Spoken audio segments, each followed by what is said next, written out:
The Indian Contract Act 1872 prescribes the law relating to contracts in India and is the key act regulating Indian contract law. The act is based on the principles of English common law. It is applicable to all the states in India. It determines the circumstances in which promises made by the parties to a contract shall be legally binding.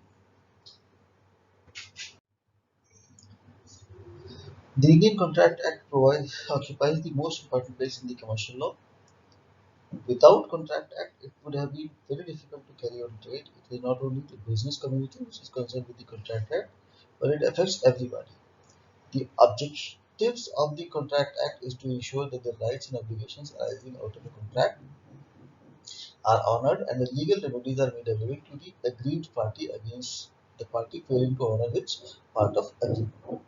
The Contract Act makes it obligatory that this is done and compels the defaulter to honor their commitments. It extends to the whole of India except nothing contained herein shall affect the provisions of any statute, act, or regulation not hereby expressly reputed, nor any usage or custom of trade, nor any incident or contract not consistent with the provisions of this act.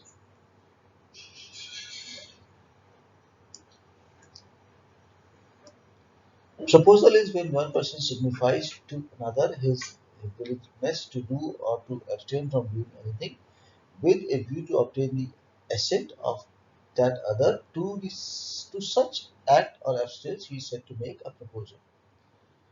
Promise is basically a proposal. When a person to whom a proposal is made signifies his assent thereto. The proposal is said to be accepted. A proposal, when accepted, becomes a promise. The person making the proposal is called the promisor, and the person accepting the proposal is called promisee.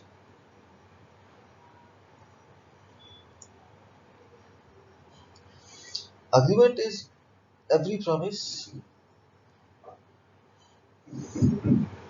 forming the constitution of each other is an agreement. We have reciprocal promise also. Reciprocal promises are the constitution or part of the constitution for each other are called reciprocity to the promise.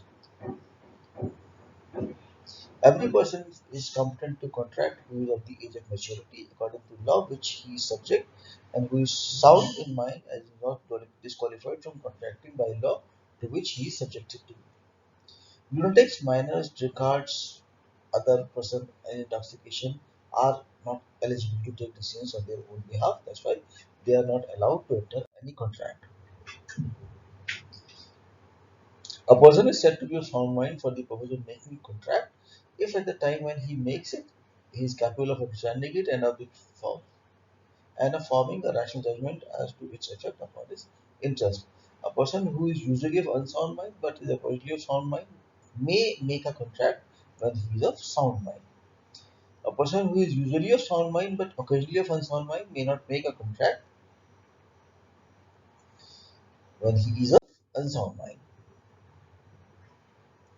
A contract is said to be induced by other influence whether the relationships existing between the parties are such that one of the parties is in position to dominate the will of other and use that the position to obtain an unfair advantage of the other.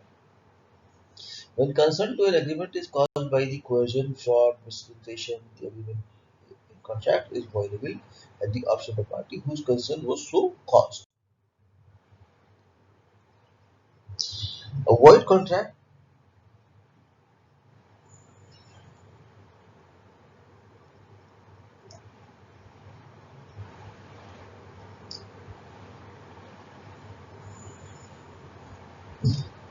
The legal purpose of a contract is that it must be enforceable.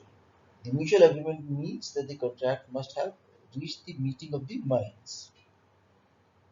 Consideration is the part which each party to the contract must agree to give up something in value in exchange for the benefit. And competent parties are the parties to a contract which must be in sound mind, of legal age, and encumbered by the drugs or alcohol. Genuine means that all the parties must engage in the agreement freely, at their own free will. A contract may not be enforced if mistake has been made by other or more parties. Void contract is when a consent or to an agreement is caused under undue influence and the agreement is contracted voidable. The constitution or object of an agreement is unlawful or forbidden by the law. The agreement made by the constitution is void. Every agreement in restraint of the marriage of any person other than minor is void. Any agreement by which anyone is restrained from the exertion of lawful profession, trade, or business of any kind is to that extent is void.